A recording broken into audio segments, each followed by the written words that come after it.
Hi நண்பர்களே! இது சனா சேவை மையம் யூடியூப் சேனல். நம்ம சேனல்ல இன்னைக்கு என்ன செய்தி பார்க்க போறோம் அப்படின்னா, ஆண்டுக்கு ரூ. 50,000 செலுத்தினா உங்களுடைய 18 வயசுல ரூ. 25,00,000 கிடைக்கும். 60 வயசு வரையும் நீங்க ஆண்டுக்கு ரூ. 50,000 செலுத்தி வந்தீங்கன்னா, உங்களுக்கு 60 வயசுல 12,50,00,000 கோடி உங்களுக்கு கிடைக்கும். இந்த திட்டம் வந்து ஒரு மத்திய அரசினுடைய திட்டம். இந்த திட்டத்துக்கு பேரு என்பிஎஸ் வத்சல்யா அப்படிங்கிற ஒரு திட்டத்த பத்தி தான் பார்க்க போறோம். அதுக்கு முன்னாடி நம்ம சேனல சப்ஸ்கிரைப் பண்ணாதவங்க சப்ஸ்கிரைப் பண்ணிக்கங்க. ஃபாலோ பண்ணிக்கங்க. என்பிஎஸ் வத்சல்யா இந்த திட்டம் வந்து மத்திய அரசு சமீபத்தில வந்து தொடங்கியிருக்காங்க. நீண்டகால நிதி பாதுகாப்பை வலுப்படுத்தவும், சிறு வயதிலேயே வந்து சேமிப்பு பழக்கத்த வந்து ஊக்குவிக்கும் விதமாக இந்த திட்டத்த வந்து என்பிஎஸ் வத்சல்யா அப்படிங்கிற பெயர்ல வந்து மத்திய அரசு தொடங்கியிருக்காங்க. இந்திய ஓய்வூதிய நிதி ஒழுங்குமுறை ஆணையத்தால வந்து ஒழுங்குபடுத்தப்பட்டு நிர்வகிக்கப்படும் இந்த புதுமையான சேமிப்பு ஓய்வூதிய திட்டம், பல தலைமுறைகளாக நிதி திட்டமிடலையும், நிதி பாதுகாப்பையும் மேம்படுத்துவதற்கான அரசின் முயற்சிகள்ல ஒரு குறிப்பிடத்தக்க முன்னேற்றத்தை வந்து குறிக்கிறது அப்படின்னு சொல்லிட்டு மத்திய அரசாங்கம் இது சம்மந்தமா வந்து சொல்லியிருக்காங்க.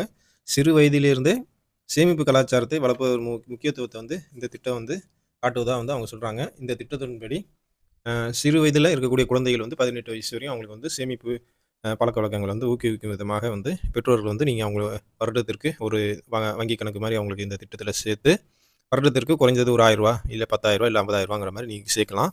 அது வந்து நீங்க 18 வயசுல அந்த பணத்த தேவைன்னா எடுத்துக்கலாம். இல்லன்னா கன்டின்யூ பண்ணிக்கலாம். அதுதான் அந்த திட்டம் ஷார்ட்டா சொல்லணும்னா.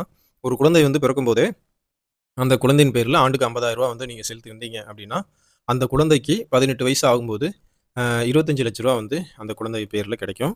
அதேவேள அந்த குழந்தை வந்து தனது பருவ வயதை எட்டி தாமாக வருவாய் ஈட்டத் தொடங்கும்போது, இந்த தொகைய தொடர்ந்து வந்து அவங்க வருஷத்துக்கு அந்த ரூ. 50,000ங்கிறது அந்த குழந்தை வந்து தொடர்ந்து செலுத்தி வந்தா வந்து, அவங்களுடைய ஓய்வூதிய வயதின் போது அதாவது 60 வயசுல 12,50,00,000 கோடி வந்து கிடைக்கும் இந்த திட்டத்தின் மூலமாக அப்படிங்கிற மாரி சொல்லியிருக்காங்க.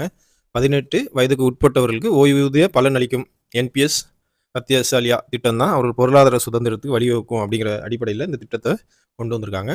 இதுல வந்து வருஷத்துக்கு வந்து குறைஞ்சது நீங்க ரூ. 1000 கூட செலுத்தலாம். வருடம் ரூ. 1000 கூட செலுத்தலாம். அதுக்கு உண்டான அமௌண்ட் வந்து உங்களுக்கு 18 வயசுல கிடைக்கும். இல்ல 60 வயசுலயும் வரையும் நீங்க செலுத்தினாங்கன்னா, அதுக்கு உண்டான அமௌண்ட் வந்து உங்களுக்கு கிடைக்கும். இந்த திட்டத்தில வந்து சேமிப்புக்கு வந்து உச்சவரம்பு வந்து கிடையாது. நீங்க வந்து 1000 செலுத்தலாம், 50,000 செலுத்தலாம், 1,00,000 செலுத்தலாம். ஒரு வருடத்திற்கு உங்களால எவ்வளோ செலுத்த முடியுமோ நீங்க வந்து அத செலுத்தலாம். இந்த திட்டம் வந்து பிறந்த குழந்தை முதல் 18 வயது வரையிலான அனைவருக்கும் வந்து பொருந்தும் அப்படின்னு அரசாங்கம் சொல்லியிருக்கு. அவர்களுக்கான சந்தா தொகையை வந்து பெற்றோர் அல்லது வந்து பாதுகாவலர் வந்து செலுத்தலாம் அப்படின்னு சொல்லியிருக்காங்க. இந்த திட்ட கணக்குகள வந்து நீங்க வங்கிகள்ல தொடங்கிக்கலாம். இல்லன்னா போஸ்ட் ஆஃபீஸ்ல தொடங்கிக்கலாம். இல்லன்னா ஓய்வூதிய நிதியங்கள் இருக்கு. அதுல வந்து நீங்க அந்த அமைப்புகள் மூலமாக வந்து நீங்க தொடங்கிக்கலாம். இல்ல அப்படின்னா, இணையதளம் மூலமா நீங்க தொடங்க விரும்புறீங்க அப்படின்னா, இஎன்பிஎஸ் அப்படின்னு சொல்லிட்டு ஒரு இணையதளமே வந்து இதற்காக தொடங்கியிருக்காங்க. நீங்க அதன் மூலமா கூட இந்த கணக்க தொடங்கி, நீங்க குழந்தைகளுக்கு அந்த சேமிப்பு கணக்க வந்து தொடங்கி, குழந்தைகள் பேர்ல பணம் போட்டு சேமிக்கலாம். சரிங்க. இதுக்கு என்னென்ன ஆவணங்கள்லாம் தேவை அப்படின்னு நான் பார்த்தா, பாதுகாவலரின் ஆதார் கார்டு வந்து தேவை. ஓட்டுநர் உரிமம் தேவை. பாஸ்போர்ட் தேவை. வாக்காளர் அடையாள அட்டை தேவை. மகாத்மா காந்தி தேசிய ஊரக வேலை உறுதி திட்ட அடையாள அட்டை தேவை. இருப்பிடத்திற்கான ஆதாரமா வந்து இதில ஏதாவது 2 டாக்குமெண்ட், 3 டாக்குமெண்ட் நீங்க எது வச்சிருக்கீங்களோ, அத காட்டிக்கலாம். பொதுவாவே Aadhaar card, licence, passport, voter ID இதெல்லாம் மேக்ஸிமம் வந்து எல்லாத்துட்டயும் இருக்கும். இத வச்சே வந்து நீங்க இந்த திட்டத்தில நீங்க வந்து குழந்தைங்களுக்கு இந்த அக்கவுண்ட்ட வந்து ஓப்பன் பண்ணிக்கலாம். பாதுகாவலரின் வருமான வரி நிரந்தர கணக்கு எண் அல்லது படிவம் 60 படி உறுதிமொழி அளித்தும் வந்து கணக்கு தொடங்கலாம் அப்படின்னு சொல்லியிருக்காங்க. இந்த டாக்குமெண்ட் வச்சு நீங்க தொடங்கல அப்படின்னா, பாதுகாவலரின் வருமான வரி நிரந்தர கணக்கு எண் அல்லது படிவம் 60ன் படி உறுதிமொழி அளித்தும் கூட நீங்க கணக்க வந்து தொடங்கலாம் அப்படின்னு சொல்லியிருக்காங்க. கணக்கு தொடங்கப்படும் குழந்தையின் வயது சான்றாக வந்து பிறப்பு சான்றிதழ், பள்ளி மாற்று சான்றிதழ் போன்ற அடையாளங்களை வந்து பயன்படுத்திக்கலாம் அப்படின்னு சொல்லியிருக்காங்க. அதேபோல குழந்தைகளுக்கு உதாரணத்துக்கு ஒரு வயசு 2 வயசுல ஆதார் கார்டு எடுத்துட்டீங்கன்னா கூட அதுவும் கூட ஒரு டாக்குமெண்டா, அதுவும் பர்த் சர்டிஃபிகேட்டா நீங்க ஒரு டாக்குமெண்டா வந்து வச்சுக்கலாம். அதேபோல பாதுகாவலர் வந்து வெளிநாட்டில நீங்க இருக்கீங்க அப்படின்னா, அதற்குண்டான ஆவணங்கள நீங்க சமர்ப்பிச்சு இந்த அக்கவுண்ட்ட வந்து ஓப்பன் பண்ணிக்கலாம் அப்படின்னு சொல்லியிருக்காங்க.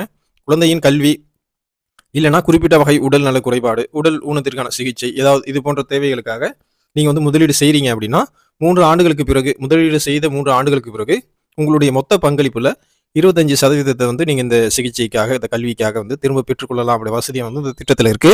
இதேபோல 3 முறை வந்து திரும்ப பெற வந்து அனுமதிக்கப்படும் அப்படின்னு சொல்லியிருக்காங்க. 18 வயசு நிரம்பும்போது இந்த திட்டத்திலிருந்து வெளியேறிக் கொள்ளவோ அல்லது தொடர்ந்து தேசிய ஓய்வூதிய திட்டத்தில் இணைவதற்கோ வந்து உங்களுக்கு வந்து அனுமதி அளிக்கப்படும். அது வந்து உங்க சுய விருப்பம் தான் அப்படின்னு சொல்லியிருக்காங்க. இப்போ வருஷத்துக்கு ரூ. 50,000 நீங்க கட்டிட்டு வரீங்கன்னா அப்படின்னா, ஒரு 18 வயசுக்குள்ள உங்களுக்கு வந்து ரூ. 25,00,000 வந்துரும். அது தேவைன்னா நீங்க வந்து எடுத்துக்கலாம். இல்ல அப்படின்னா கல்விக்காக சில அமௌண்ட்ட மட்டும் நீங்க எடுத்துக்கிட்டு 25% அமௌண்ட்ட மட்டும் நீங்க எடுத்து திருப்பி ஒரு 60 வயசு வரையும் நீங்க தொடர்ந்து ரூ. 50,000 கட்டிட்டு வந்தீங்கன்னா கூட உங்களுக்கு வந்து 12,50,00,000 கோடி வரையும் வந்து இந்த திட்டத்தில உங்களுக்கு பலன் இருக்கு. அதனால குழந்தைகளுக்கான ஒரு சிறந்த ஒரு சேமிப்பு திட்டமா வந்து இது அரசாங்கம் கொண்டு வந்திருக்காங்க. அதனால விருப்பம் உள்ளவங்க, வாய்ப்பு உள்ளவங்க இந்த திட்டத்தில சேர விருப்பம் உள்ளவங்க சேர்ந்து பயன்பெற்றுக்குங்க. நன்றி.